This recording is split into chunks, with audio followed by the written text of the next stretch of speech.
Well, I'd like to welcome everybody to our class tonight. So there's a couple people that are on the list, so a couple people might be wandering in, but we're going to go ahead and get started because I think we both have to be someplace later on tonight. So we're going to try not to drag it out longer than an hour here as we talk. So, but the idea of the class tonight is we're talking about healthy eating. We're going to talk a little bit about some just general healthy eating concepts, but mostly it's a demonstration. We're going to be preparing a few dishes, and we're going to be passing out samples, and it's going to be a question and answer kind of a format as much as it is us kind of presenting information to you. Okay, so Dr. Hartman, I believe, is going to begin with some, and then I'm heating something up, so we'll be dishing that out when it's ready. When it's hot but not burned is the goal, so hopefully we'll hit that target. All right. So the first thing we're going to be starting out with tonight, and the reason we're starting out with this is probably going to take the longest time. We actually have our toaster oven here, so we're actually going to bake it here, so it's going to be nice and fresh for us. So it'll be really tasty. We've made these before, probably we made them a couple months ago for the first time, and we were just like, oh my goodness, these things are amazing. So what it is, if you guys have your recipes out there, it's going to be the chicken sausage one, so I think it's the second one on my page, the one that has the emerald kale salad on the top.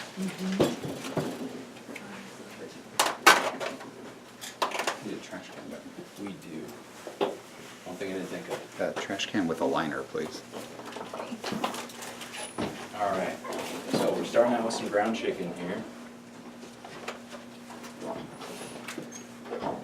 And I already skipped some of the steps because we don't have a stove top here, so it would have been a little difficult to accomplish.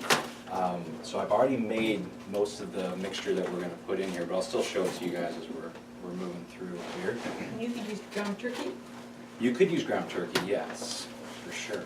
I mean, theoretically, you could use ground beef even. We just chose, based on the recipe, to do it this way. So. All right, so we got all this in here. Thank you.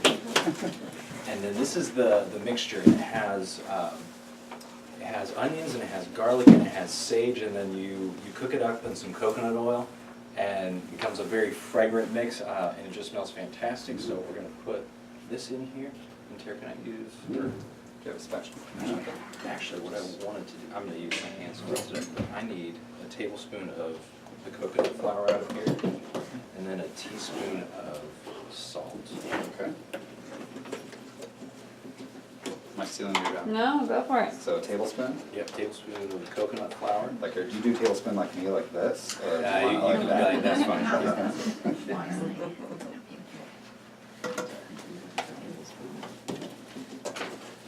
fine. So some people like to get in and use a spoon. I just go after with my hands here. Do you have a measuring spoon for the teaspoon of salt? I do some. Oh, here you go. Oh, okay. You said 1 teaspoon, right? Yeah, 1 teaspoon. Same thing. So the way that the night's going to kind of go, I'll show you how we mix some of these things, or how we mix this up, and then we'll kind of jump from recipe to recipe, and then when they're done, we'll make them available. Dr. Lindholm has a frittata that he's making down there, so that'll be warmed up and available. Thank you very much. So you just kind of be, it's like a progressive meal type of a deal. Just keep on getting more and more food as we continue on. So, like I said, a lot of it's already prepared, but we'll still give you an idea as to how we make it. So this is a really great recipe because it's very versatile. You can use it as like a breakfast sausage, so it's a great way to get some protein in the morning. How much more do you want? Actually, you can just pull the spoon out and use the rest of this. But you can also take and you can form it into a meatball, and you could put it in a sauce, or you could put it in like some type of vegetable noodle, or if you want to get stick with a healthy alternative of if you want a grain type noodle, something maybe more rice based or quinoa or millet. We really like to use, what are some of the squashes we like to use? Butternut squash. Butternut squash. Zucchini noodles. Zucchini noodles are another really good one. just as kind of an alternative. I mean, let's be honest, it's not a noodle, a grain-based noodle, but it's a really good way to give you some of that, still some of that texture. And you can, again, make a sauce that could be pretty healthy to go along with this. And spaghetti and meatballs, maybe not quite, but pretty darn close. So, and again, this is all really good, healthy stuff within the meatball here, and you know it's healthy because you put it all in. You know you're not getting anything that has a bunch of added stuff to it. And again, it's all just basically spices and ground chicken. So, I know there's a couple little notes I put on the bottom there, and I think I covered a couple of them already with just regards to using it, different ways you can cook it, like I said, as a meatball or more as a sausage. And then being able to, like I said, use it at different times of the day. They'll also make a really great snack, like if you need some midday protein. And you can just have one of these with you, a little refrigerator pack or something like that, or if you have a refrigerator at work, pop it in the microwave if need be. We really like to use our toaster oven. That's kind of one of our, and this is ours from home, that's kind of one of our gotta-haves for kitchen. So something I recommend. It just heats really nicely. Takes a little bit longer, but there's some controversy as to, you know, when you're using a microwave, what are you cooking out of your food or what are you cooking into your food? So that might come up as we go along here, but I'm not going to belabor that. So anyways, you take it, you roll it, you put in the coconut flour, put it on here, and then we'll end up baking it 400 for 25 minutes. So that's kind of the basics of this. I'll continue to work on these and get them going. And Tara, do you want to start? Sure. Chia seed pudding. What can you use instead of the coconut? Coconut is really good because it's a fairly low allergy potential for people, and it's really healthy. If you do have an allergy, you don't necessarily have to put it in, you don't have to use it. Or if you're okay with something like a rice flour, it could also give you a similar type of a texture. So I made some chia seed puddings. Everybody familiar with chia seeds? Okay. I don't know about you guys, but when I'm trying to cook healthily for us, the hardest meal to figure out is breakfast, because we don't really eat a lot of grains, and grains are a big part of breakfast food. You know, you've got your toast and your cereals and all of that, your oatmeal. So chia seed pudding is really great because it's super easy and there's lots of variations to it. The one that I made tonight, I'm going to put some banana on there too before I pass them out. The one that I made for tonight is a chocolate, like a dark chocolate chia seed pudding. Basically has cocoa powder, a coconut, almond milk, so it does have coconut in it, so we have to avoid that. A little bit of maple syrup to sweeten it, and just a little pinch of salt, and there's vanilla in there as well. But it's nice because you can make it the night before. Usually chia seeds, if you haven't used them before, they need to soak in a liquid so that they become gelatinous. And so usually soak it overnight, and then by the morning you have a nice pudding texture. This is a little bit runnier than it normally is. I don't know why. I doubled the recipe, so that could be part of it. But anyway, we've made, one of our favorite ones to make is like a, if you do peanuts, you do like a banana peanut butter chia seed pudding, which is really delicious and very sweet and fills you up. And that's the other nice thing about the pudding is that it really does fuel you for a while. It's got a lot of protein in it, and so a lot of breakfast foods just don't seem to really last very long. For me, I burn them off quickly, but with this it seems to sustain my energy and my appetite for a while. So I don't know if that's one of the recipes that you gave them or not, but you can, yeah, you can find all sorts of variations of recipes online. The basic ingredients would be some kind of a milk, and then usually like this recipe, the single recipe of it calls for a half a cup of chia seeds, but it varies depending on the recipe that you're going with. But usually it's a milk and then chia seeds and then some kind of natural sweetener, either banana or maple syrup or honey or something like that. I'm going to put a little bit of a ripe banana in each person's because this is not as sweet as some of the recipes are. So for those of you who are not huge dark chocolate fans, the banana will kind of help sweeten it up a little bit. are all of you familiar with using chia seeds? Or is there anybody that has never used chia seeds? Okay, a few of you. Okay, so a couple things about chia seeds is that they're a great thing to eat because, like many seeds and nuts, they're high in beneficial fats, but they're also extremely high in protein. They're high in fiber. And like Tara said, they're great because you can grind them up and use them like make chia seed flour. You can use it as a thickener for almost anything. You can add them, sprinkle them onto like salads. You can put them, I commonly, if I'm making like oatmeal, I like to make more of what I would call like a muesli, like a mixed grain kind of a porridge. And I usually will include chia seeds and quinoa and some other things in there. So you can add them, just a few of them, to something else you're already eating. I a lot of times honestly don't take the time to make the pudding, but I will just have like some Greek yogurt in the morning for my breakfast and put a couple tablespoons of chia seeds in it, and then usually some nuts and a little bit of vanilla protein powder. And so you can use it in that way too. They're really versatile. They're a really good thing to just have in your refrigerator or have in your house. Yeah, and what I like about making this is that usually what I'll do is I'll make a big thing of it for the week, and then once it's all set up, I'll put it into smaller containers for us so that throughout the week all I have to do to pack our lunches is just grab 2 containers in the morning and it's ready to go. Yep, please, thank you.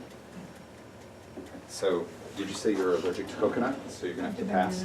And banana? Oh no, 2 strikes! There you go. And I have spoons too, unless you want to shoot it like, Actually, let's do like we did the recipe, so I don't stick my finger in there. You can just grab one, and I think there's forks and spoons, and there's the problem. No. So, actually, maybe I can do like glove up, so I'm not touching your utensils here. That brings up an interesting point about food allergies and food sensitivities, and there are a number of foods that a lot of people would consider to be healthy that a lot of people have sensitivities to, and so it's good to avoid them. Now, it's really unfortunate when you have somebody who has a lot of food sensitivities and may have some autoimmunity, and you're telling them, I want you to eat this, this, and this, and they're like, well, I can't, I'm sensitive to it, I can't, I'm sensitive to it. It's like, when you can't eat things like garlic and coconut and fish and chicken because you're sensitive to it, you know, it makes your dietary restrictions a whole lot harder. It can be done, but it is very, very difficult. But there's really different degrees of, if you guys were watching the video here as we came in, it talks a little bit about diets, and diets are obviously something that a lot of people are interested in. They want to know how to change their diet or what's the newest, greatest thing to follow, and unfortunately, I have another one, I think. there's not really any surefire thing out there that works well for everybody every time, except for really eating food and eating healthfully. So we're not necessarily here tonight to tell you guys about a specific diet that works the best. Really what we're interested in encouraging you guys to do is to work at incorporating higher nutrient dense food, more nutrition essentially, and less calories. Most of the stuff that we eat these days is very calorie dense and very nutrient poor, and we want to try and kind of reverse that, see if we can get more nutrient density into our diet through avoiding a lot of the processed types of foods that are out there and incorporating things that are, you know, God-made in nature that we can eat naturally.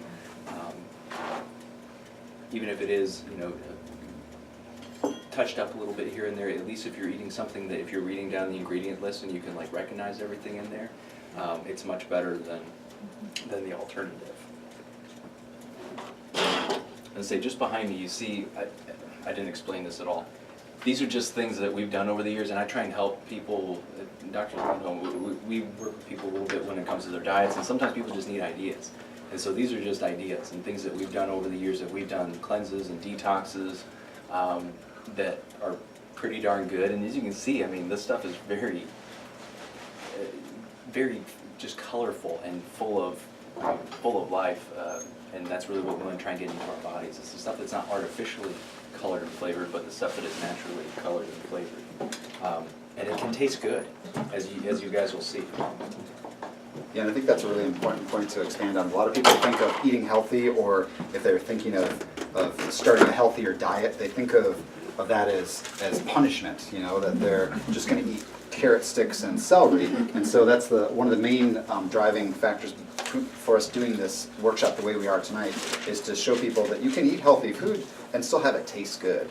But it can take some effort to learn some new recipes and that. And one of the things that I've often talked to people about is that most people, unless you're somebody that really is a gourmet cook, they make probably the same 10, 15, 20 meals. They have like a repertoire of meals, but they make them over and over again. So if you can just have a new repertoire, you don't have to learn to be a professional chef, but if you can either tweak the recipes you're already making to make them healthier, or come up with 10, 15, 20 healthier versions of that, you can really make over your entire diet or your entire nutrition by doing that. And a common thing that I talk to people about is about adding a positive instead of removing a negative.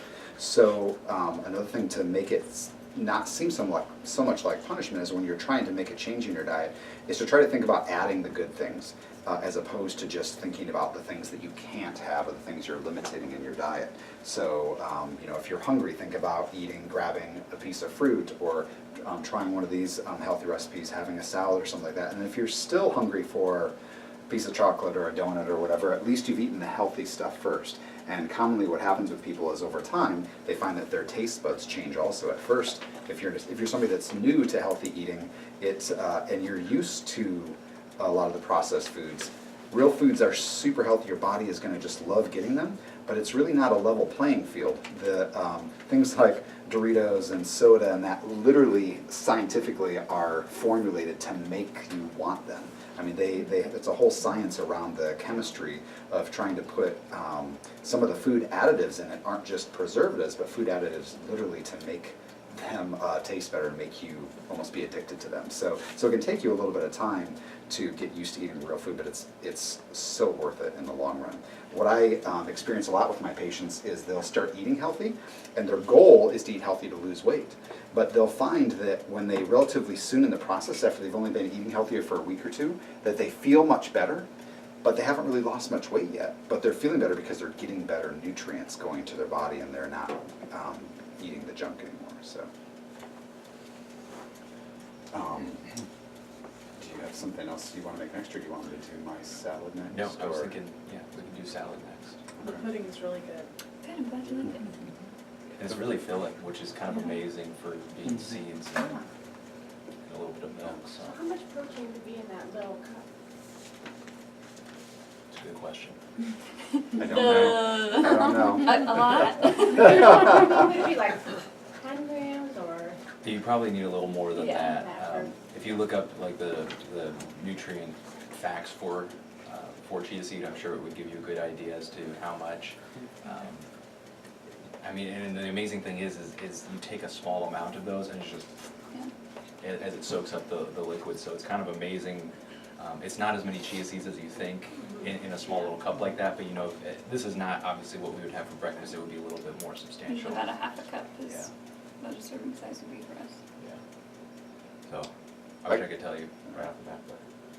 I can tell you that that it is filling. Like I made a smoothie the other day that had actually it had one raw egg in it, coconut milk, chia seeds, and then cinnamon, and you blended it all up with some ice cubes. And I was still felt really satisfied 4 hours later after eating that for breakfast. So. Do you always have to soak the chia seeds, or like you put it in a mixture like that, you didn't soak them, you just put them in there? Right, you don't have to. It's just that if you want it to do like what gelatin would or like pudding would, if you want it to be that pudding kind of consistency, or as you let it sit, then it gels more. And also I found, I don't know if you would agree with this, if you grind it up, like if you put it in a coffee grinder and you grind it up, then it gels faster than if you use the whole chia seeds.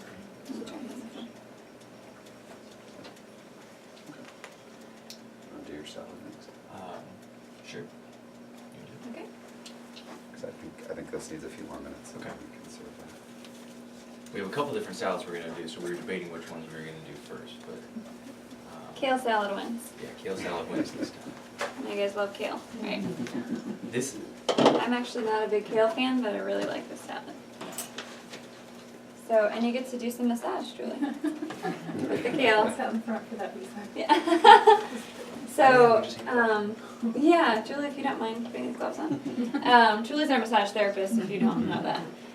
Anyway, so this is basically, this was just one grouping of kale, right? You didn't use both One bunches? bunch, yeah. Okay, so this is one bunch of kale, and I chopped it at home just to save you the, having to watch me chop, because you all know how to chop.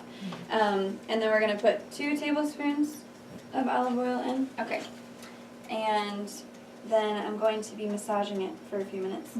Because it's stressed, because it's been at the grocery store, but also because it helps the texture, because the thing that I don't like about kale is that, like, coarseness of it. And so when you massage it, the recipe says to massage it for 10 minutes. I don't think that we've done it for 10 minutes before.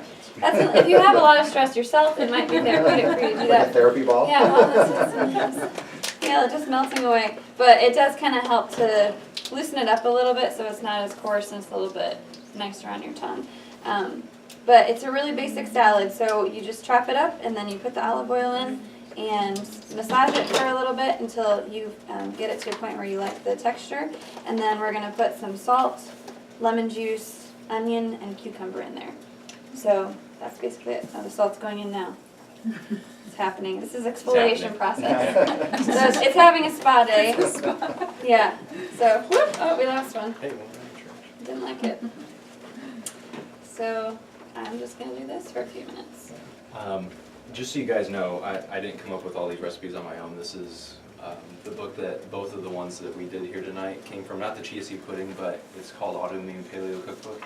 And this is a fantastic resource, especially for people that have food allergies and sensitivities. And as the name implies, it's for people specifically with autoimmune conditions. There's a whole program that the author kind of has worked through based on some of the research that different scientists have done and kind of put it all together and said this is really what works well for people with autoimmune disease.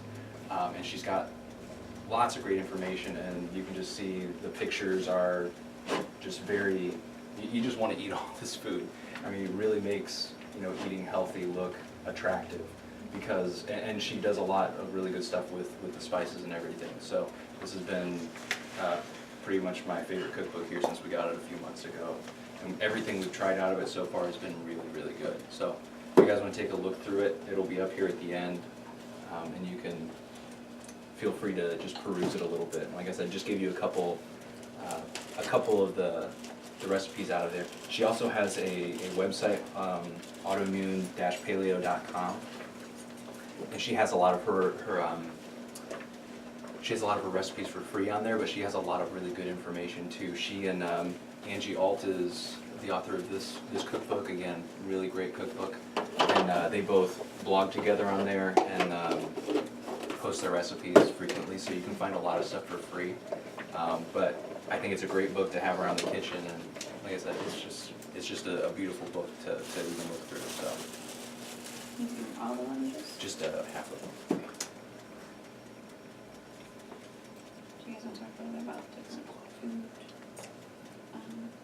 Diet? A little bit about kale. So I asked about eating chia seeds. Kale is, kind of popular or become more in vogue, but how many of you have never eaten kale?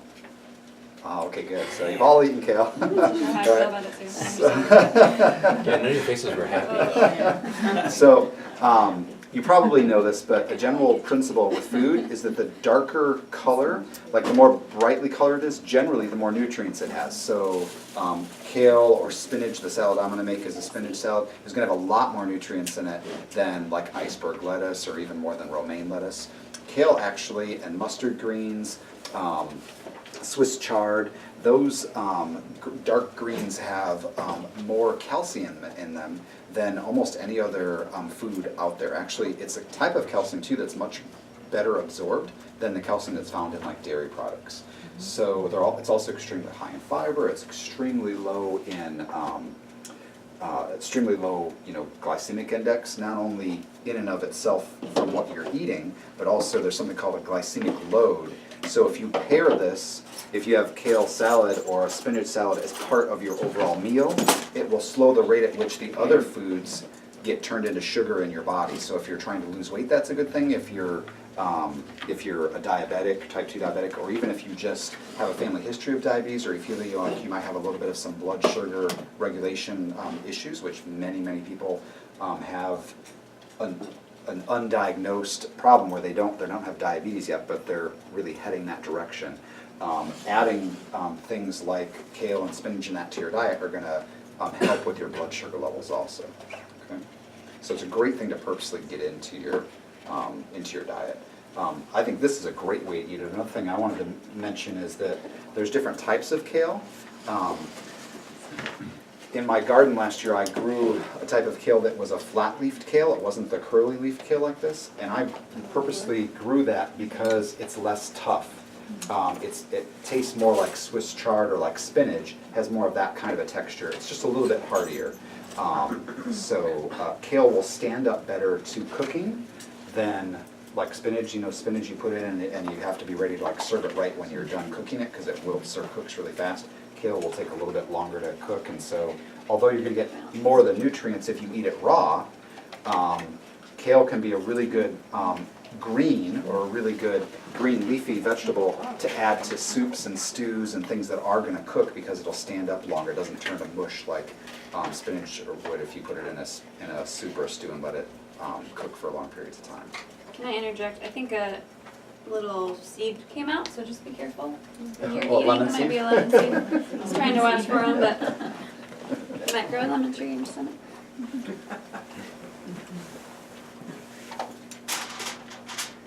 And I'm going to be honest with you that the dish I make all the time, but I have never tried to heat it up in this. So I'm guessing when it's going to be warm enough. So in a few minutes I'm just going to, I think it's warm enough, but I can talk a little bit about what I made. You have the recipe for it. It's a frittata or a tortilla, depending on which ethnicity it comes from. And the way I was introduced to it, like I put in the recipe, is that actually my sister-in-law studied abroad in Spain for a semester and then traveled across Europe when she was younger. And when she came back, she prepared this dish for us. And the way it worked when she was studying in Spain is she actually stayed with a host family, with a local family. And this was a recipe that they taught her.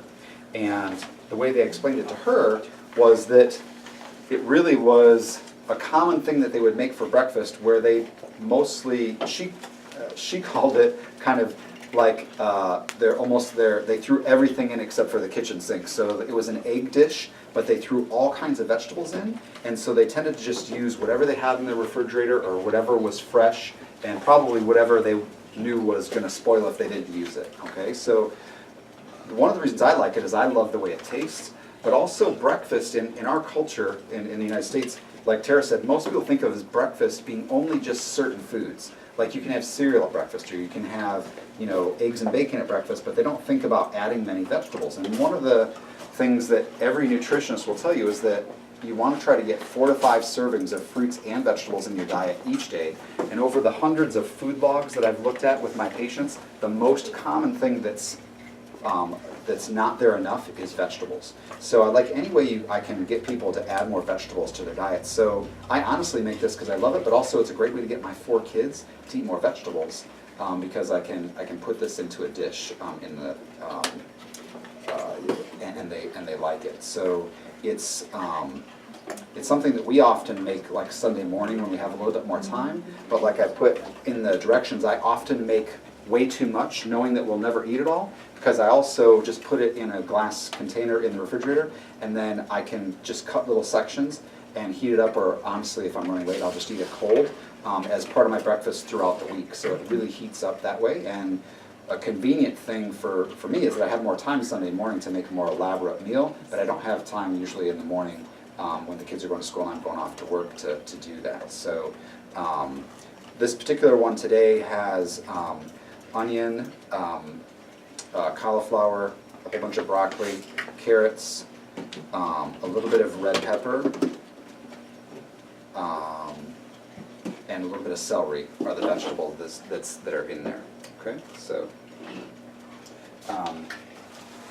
basically what you do is that you, since I can't make it for you, is that you first melt a little bit of coconut oil in the pan.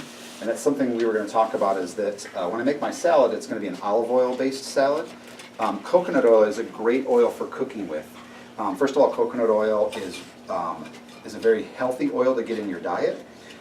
It actually has some saturated fat in it, so it's got a very rich flavor, much like it makes a great substitute for butter. But the great thing is that it doesn't scorch like butter. It has a much higher flash point. The only thing that really is even a little better than that for how hot you can make it would be peanut oil. But coconut oil is a great oil. It's the one that we use for almost anything where we have to, everything from greasing a pan, like if we're going to make a cake or brownies or something, or banana bread, to putting in a pan to stir fry with. So coconut oil is the oil that I use, and then you saute the vegetables. You chop them up really fine and you saute them. Usually I start sauteing the garlic first, and then saute the vegetables. And then when they're kind of al dente or not fully cooked, I just have cracked the eggs and whipped them. And then I pour the eggs over top, and you just mix it in, cook it for maybe a couple minutes so that the eggs aren't fully cooked. And then what I do is I make it in the largest metal skillet that I have, or the largest metal saute pan, and then I have the oven already preheated, and I transfer the entire thing right to the oven. So the other thing I like is that I like a meal that doesn't require a lot of dishes, because then I don't have as much to clean up. So this is kind of like a one dish wonder kind of a meal. So you cook it in the pan, and then you transfer it to the oven. You cook it for about 10 minutes or so until it browns. This particular one, I didn't put any meat in it. But my children prefer it if I put some, we usually use turkey bacon and cook some turkey bacon in there. I might use that in addition to or instead of the coconut oil, but you could use other meats in it too to brown the meat first before the vegetables. But this particular one, I don't have any of that. And sometimes also I will put some cheese if you're not dairy sensitive. You can put some cheese on the top of it, so when you put it in at that last step before you put it in the oven, and then to brown the cheese on the top. Okay. So, can I borrow your oven mitts? Sure. And I will take it out and see if it's done. Something Dr. Lindholm brought up when he was talking about this dish he made, and I think is really important, is the concept of leftovers. And leftovers are fantastic. So sometimes you want to make a little bit more than the recipe calls for. Maybe you want to double something just to try and have a little bit more for the rest of the week. Especially if you're making something that's good for you, you want to have it available and have it available easily. And so there's different things that people will do. They'll do like batch cooking, or, you know, like I said, doubling a recipe, just so that they have more available to them to use for a breakfast. Or something that we've done some recently is made like some pureed soups. And then we have like root vegetables from the night before, like shredded chicken, and it's just sitting in our fridge, and we're like, well, we could throw all these things together and make our soup a little more interesting. So rather than just having a straight pureed soup, then, you know, you put a little avocado and some shredded chicken in there, and all of a sudden it has a little bit more texture and a little different flavor. So just being creative with what you have available to you in your refrigerator, and being smart and being kind of forward thinking about what are you going to plan to have for meals that week. So like I said, you know, when we make these sausages, we make a good number of them, so that we can put them in the freezer, and then we pull them out. We have protein for breakfast for a good week and a half. So, which is really nice to have available. Same with like, oh, go ahead. I was just gonna say it's not warm, so I'm gonna put it back in there, and we'll either eat it. I'll serve it cold if you want to try it, or I'll do my salad first, and then we'll come back to it. Hopefully it will have heated up by then. Go ahead. I'm sorry. Sure. The other thing, and as you're looking through some of the pictures up here, you might see that there's like some Pyrex containers with food in them, and that's what we usually bring to the office here. Is we bring these Pyrex containers, and The whole fridge is what we bring. well, I mean, yeah, we literally like bring like a bag about this size, kind of full of food, just because we have stuff for our lunch, of course, but we have usually a vegetable, we have a fruit, we have some stuff for breakfast, mid-morning snack, afternoon snack, especially for those of us who do have that hypoglycemic tendency. When you don't eat enough, and then you start to feel kind of dizzy and lightheaded, and you just like snapping at people left and right, and you're like, why are you so angry? You know, and then they hand you a Snickers bar, and then you feel better. But I mean, you much rather not grab the Snickers bar if you had something healthy available to you to try and balance out your blood sugar throughout the day. Would be a much better option. So like I said, having some containers like that are really good to just be able to take with you that are microwave safe, and they aren't going to leach plastics out if you do microwave them, because that's another thing to be concerned about. So investing in some stuff like that to have your lunches and be able to prepare them is a really good idea in my mind. That's something that's really helped us out as we've grown into eating more healthfully. And that's another interesting point is you don't do this all and you don't go from eating the standard American diet to eating completely healthy in a week.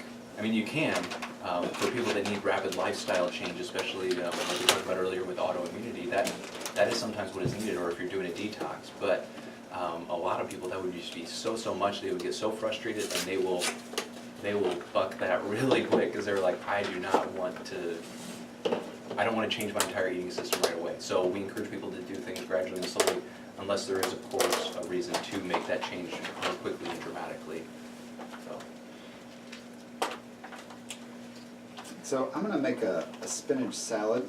Before I do though, I want to reiterate something that Dr. Hartman said, that if you're starting on trying to eat healthier, I think one of the first things you should buy, if you don't have it already, is a really good cooler bag or a really good cooler, so that you can take food with you, like he said, during the day. Because I always tell people, I've talked about like adding a positive instead of removing a negative, that being prepared or planning ahead will beat willpower any day. In other words, you can leave in the morning thinking, okay, I'm going to find something healthy to eat for lunch, but around 12:30, 1 o'clock, when you haven't found anything to eat and you're hungry, Dunkin' Donuts or Taco Bell starts looking really good.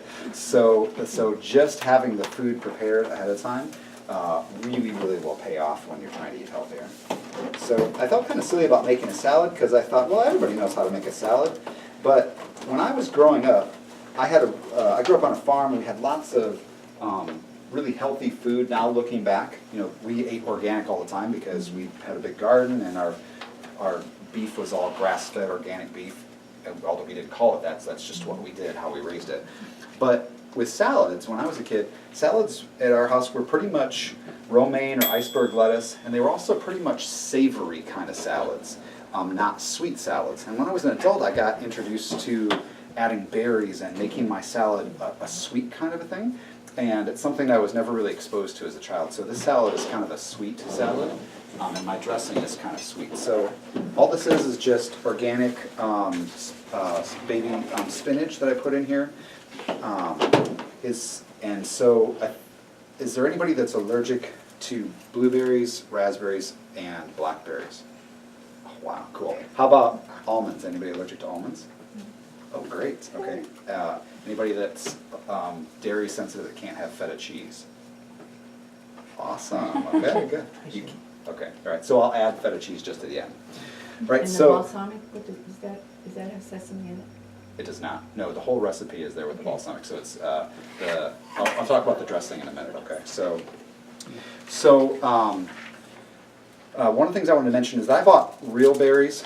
This time of year they can be a little pricey, so if you're trying to make salads this time of year, you could also use dried fruit if you had that on hand. And also, we, as a staple, we always have spinach in our refrigerator. We always have one of the big containers of this kind of spinach, and then we usually have a big container of mixed greens, like a mixed salad kind of greens. And so at our house, making a salad is really easy. I just take it out, throw it in a bowl, and then I just have to add the other stuff to it. We almost always have nuts.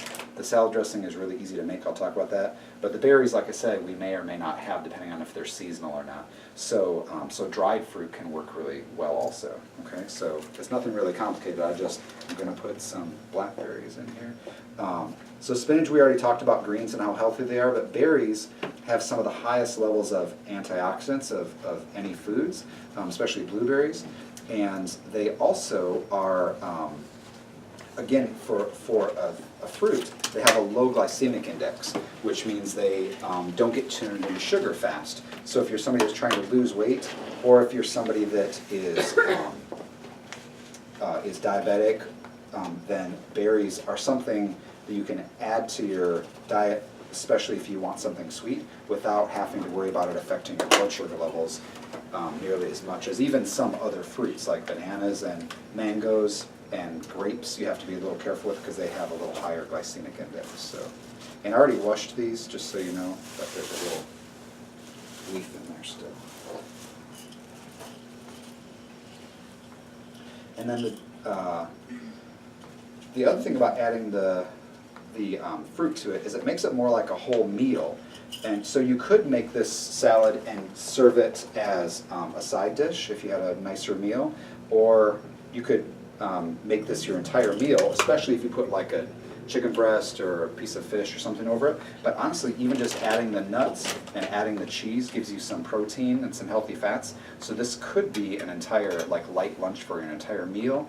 The other thing is that when we were talking about breakfast, is that it is not uncommon for me to have a salad as my breakfast, as part of my breakfast. So it doesn't have to be something that you just eat later in the day. It looks beautiful. Yeah, it does. It looks good too. That's part of the reason I like the berries. These smell delicious, so I'm in a good spot right now. Just, you know, as these come out, they are still pretty hot, so keep that in mind.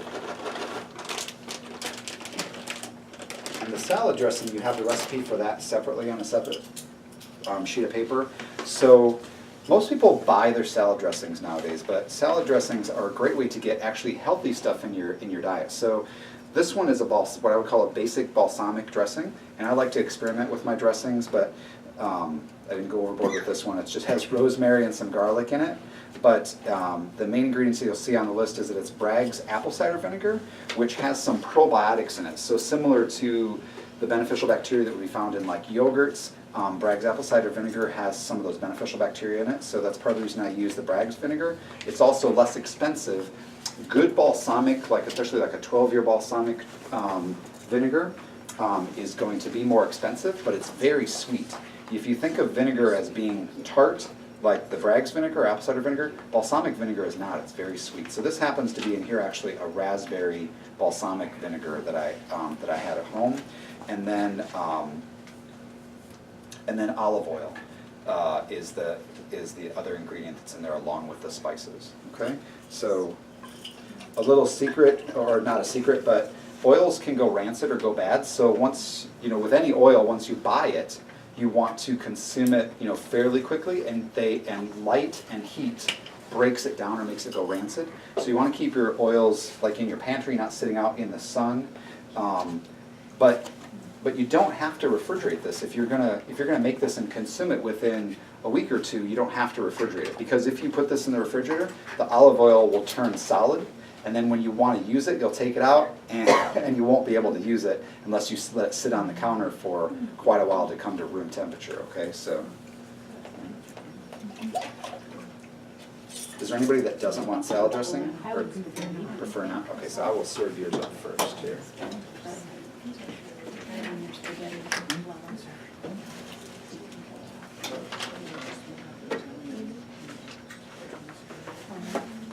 We have more forks. Oh, you have a fork, Terry? Perfect. Okay. Everybody else is okay with salad dressing? Shake it again.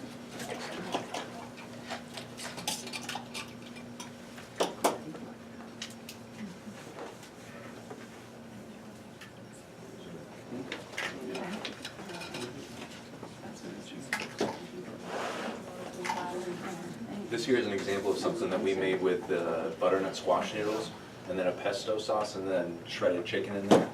So you can see it almost looks like a pasta.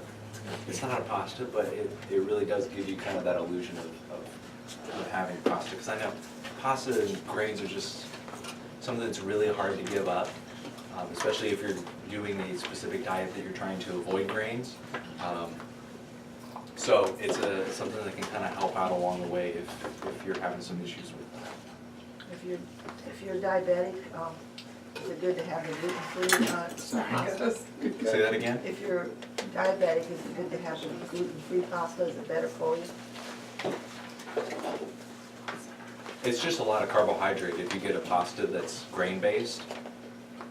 So, not necessarily. I mean, from my perspective, you know, everybody will have a little different perspective on that.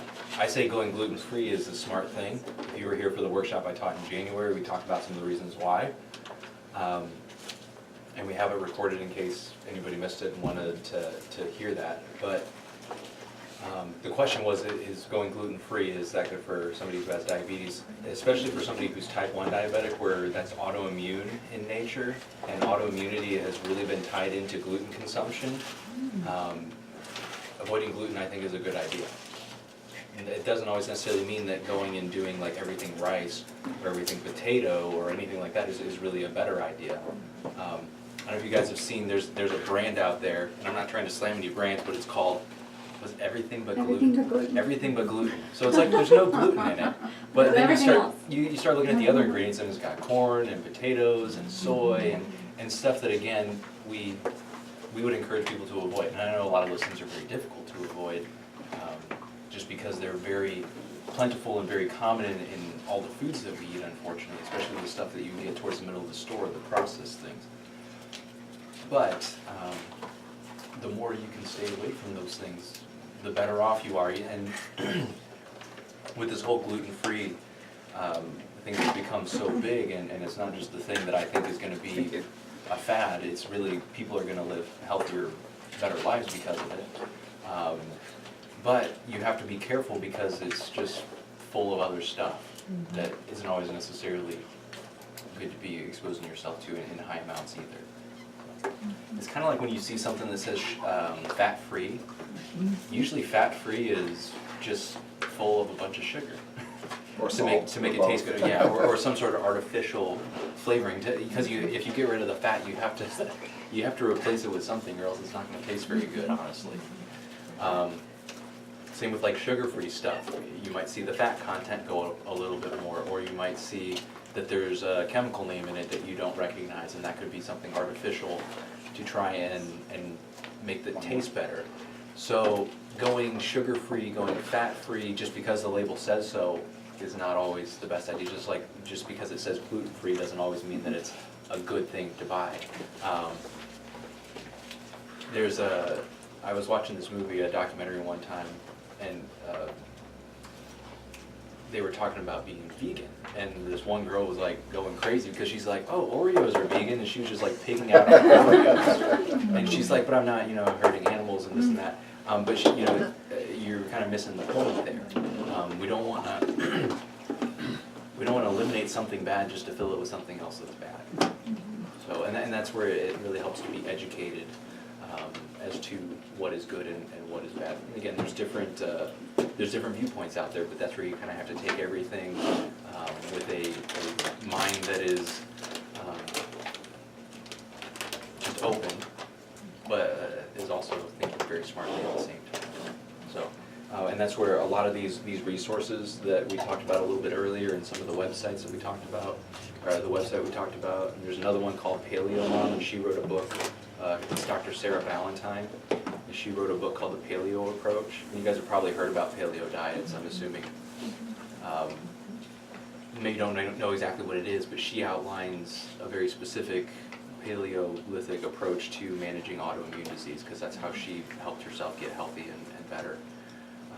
And so that's another really good resource, paleomom.com, and her book is really good. It's like a reference book. There's a lot of information, and you don't just sit down and read it from cover to cover, but it has a lot of really good information in it. How's the salad? Really good. Good. And the chicken was really good. Good, I'm glad you enjoyed it. Does your body need carbohydrates, and how does it get carbohydrates without all this other stuff?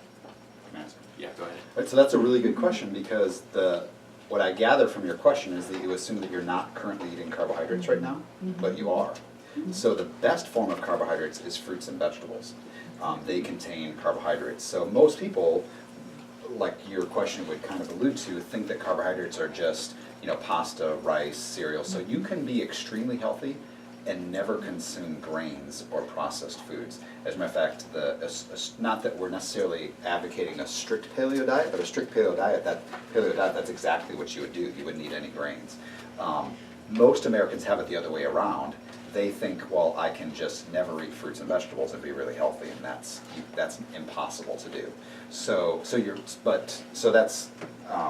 part of the answer, but then the other answer is yes, your body definitely needs carbohydrates. So you cannot just go without carbohydrates at all. So, but you would get plenty of carbohydrates for most people. And actually even some like endurance athletes, some like triathletes and marathon runners and that, do really, really well on a low glycemic index diet, so eating unprocessed carbohydrates. Your brain actually really likes what are called ketone bodies, which are produced by your body when you're digesting more healthy fats and more low glycemic index foods. And so, and that can be used not only for improving brain health and nervous system health, but also a lot of elite athletes do better on more of a ketone kind of a low carbohydrate diet. So. The best way to lose weight for most Americans, and also to reduce their risk of heart disease, to lower their cholesterol, is actually not to eat less fat, but to eat less starchy, sugary, processed kinds of foods. Because you can be a vegetarian and eat absolutely no animal products at all and still have sky-high triglycerides and sky-high cholesterol, because your body converts excess sugar very readily into cholesterol and into triglycerides, and can lead to atherosclerosis or blocking of the arteries and that. So you do have to be like, one of the things we're going to talk a little bit about is that one of the problems I think with eating healthy is there's a lot of information out there, but it's hard to know, what should I do? So do I want to follow an Atkins diet or a paleo diet or,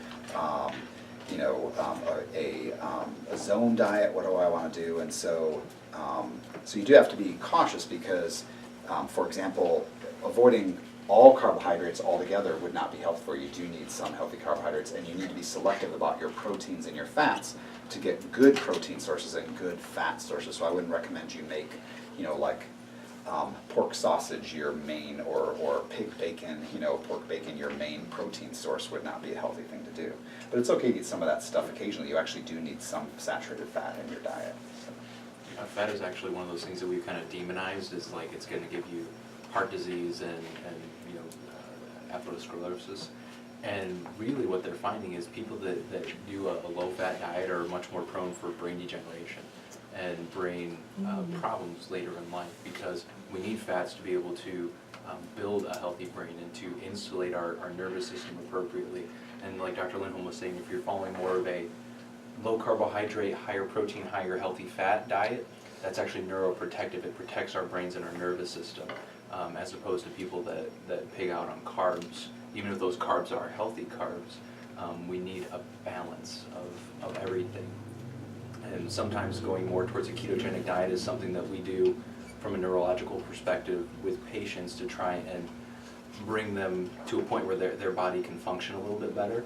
It's not for everybody, but there's a lot of good research out there that says that we were meant to be more high-fat, high-protein beings, and carbohydrates were there to give us more immediate sources of energy. Interesting stuff, again, if you do some research and read about it.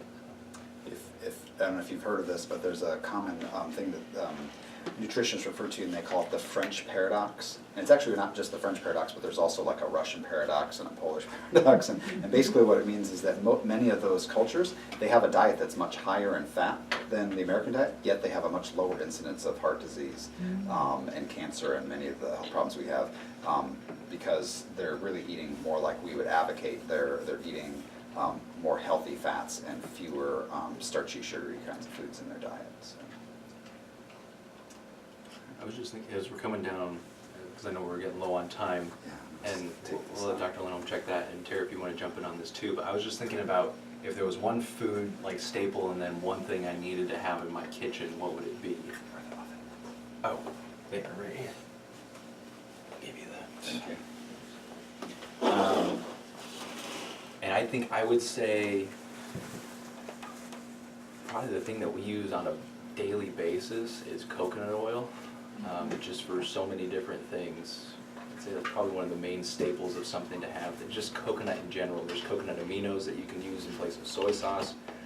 There's coconut sugar that you can use in place of your basic white table sugar. I was thinking there's one other coconut thing. I mean, you can use coconut flakes for everything. You can use shredded coconut for so many different things. Just coconut in general, I think, is a great thing to have. So.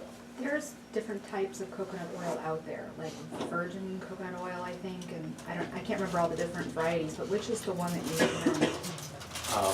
It should be not hydrogenated because there are some out there that are partially. Room temperature.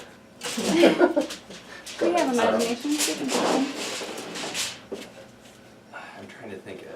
I think extra virgin is the type that we get. I couldn't tell you off the top of my head.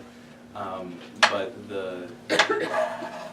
it should be a solid at room temperature, and so that's one of the good signs of something pure. It should be nice and white. Sometimes you'll see it a little more off-white. We bought one of those accidentally one time, and not to say it was bad, I just don't think it was quite as healthful. And there was another word that described it, and I cannot remember it now, but like we get ours actually in a big, huge thing from Sam's Club, and it's organic Okay. and extra virgin, so. Very.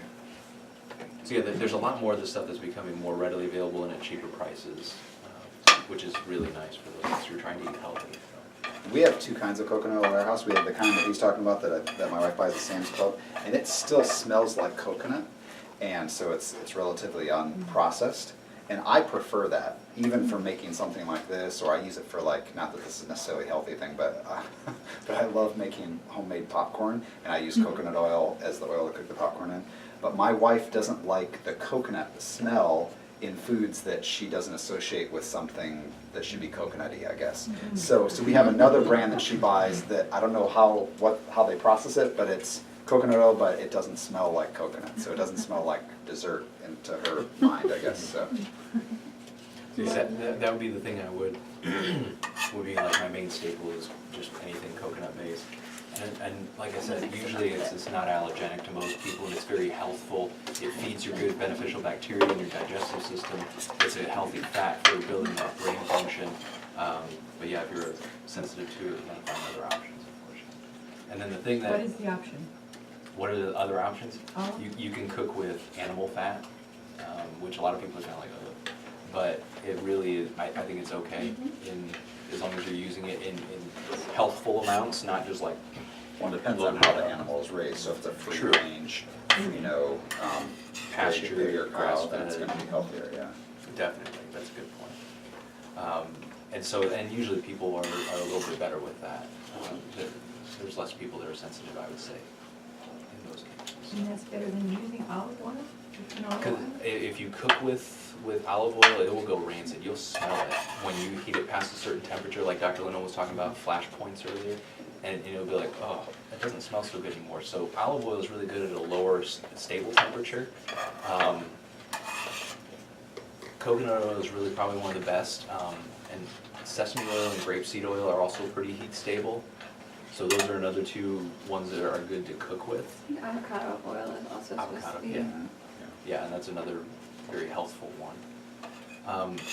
Oils in general, like, I mean, you go to the store and you see like vegetable oil, and it's usually, just canola, isn't it? A lot of vegetable oil is canola and corn oil And corn, because yeah. they're inexpensive. They're also commonly genetically modified, so that's the other reason that it's a good idea to stay away from if you can. So we did a whole workshop on GMO foods. So if you missed that and you don't know what GMO foods are or why you should stay away from them, is that one up on the internet yet? Yeah. Okay, you can go to our YouTube page and watch that one. So 'cause Yeah. that's a common.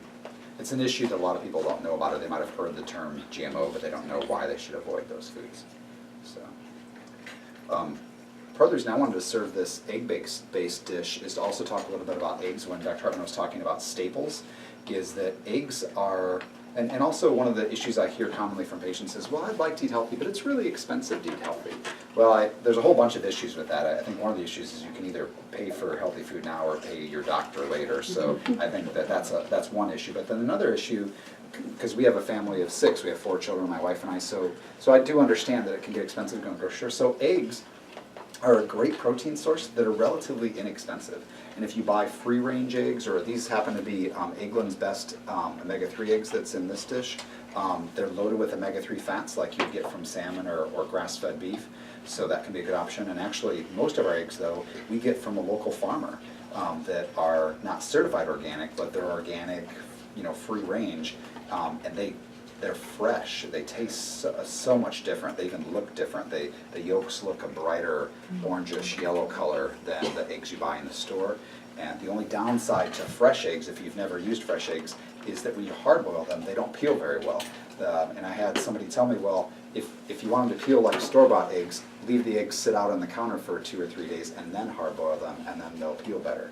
So, but eggs are a great staple that we always have in our house. We go through usually 3 to 4 dozen eggs a week in our house with our 6 people in our family. So it's in addition to that, I think protein sources are a staple that you need to have. Your body has to have protein or amino acids to repair and build your body.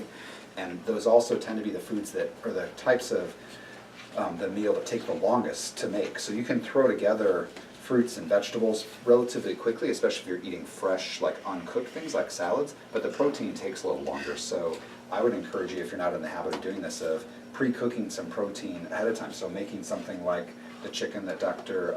Hartman made, or even just grilling some chicken breasts, or making some, a lot of times at our house we will make, we'll just brown some of the grass-fed beef that we have, and my wife might make it kind of generic with browning it just with garlic and onion, and then she can use that throughout the week, that we could add some spices to it to make tacos, or we could throw it in some chili to make some chili, or we could even put it on top of a salad or something like that to make a taco salad or whatever. We commonly also make what my wife calls mini meatloafs, which are really just similar to what Dr. Hartman made with the chicken, but we use grass-fed beef and we make little like meatballs or meatloafs, and prepare enough of them that we can consume them throughout the week for kids' lunches or for a snack or a quick meal at night when we've got gymnastics and soccer practice and band and all that stuff all going on. So. Well, I think we're at the hour mark here, and I know some of you are still finishing up some of the but we'll kind of open it up for you guys to, obviously, if you need to get out of here, get out of here. We're going to be around here just cleaning stuff up, and so if you have questions, feel free to shoot them out at us here as we're cleaning up. So don't mind us. What are the pink things that keep coming up on the screen? Is it like it's part of a plate? Yeah. It covers up some. Oh, it was probably we made like some kind of a butternut pancake squash thing. pancakes. Was it a butternut squash pancake? And then we made a fruit puree to put on top. We were trying to make like a grain-free breakfast for dinner kind of thing. So That's Yeah. it there. butternut So- squash pancakes with, I think it was like a strawberry puree that we made. Grapefruit, a couple apple slices, turkey bacon, and then this is a little coconut yogurt here. So it's a nice little breakfast. And then This that's is a butternut squash. Guacamole. this bun. guacamole, Really some bun, but- greens, Yeah. and then ground beef. We made essentially burgers, but it was It was butternut squash. Yeah. Mhm. It was that same recipe, but it was just the pancakes we made with sweet spices, and then we made that with more savory spices. I'd say this is probably one of our favorite dishes, which is coconut chicken nuggets. So good. Very simple, very easy, and then make like a little dipping sauce on it. So. My kids love Brussels sprouts, and not too many parents can say that, but my wife bakes them or roasts them. And when I tell other people that my kids eat Brussels sprouts, they're like, "Your kids eat Brussels sprouts?" So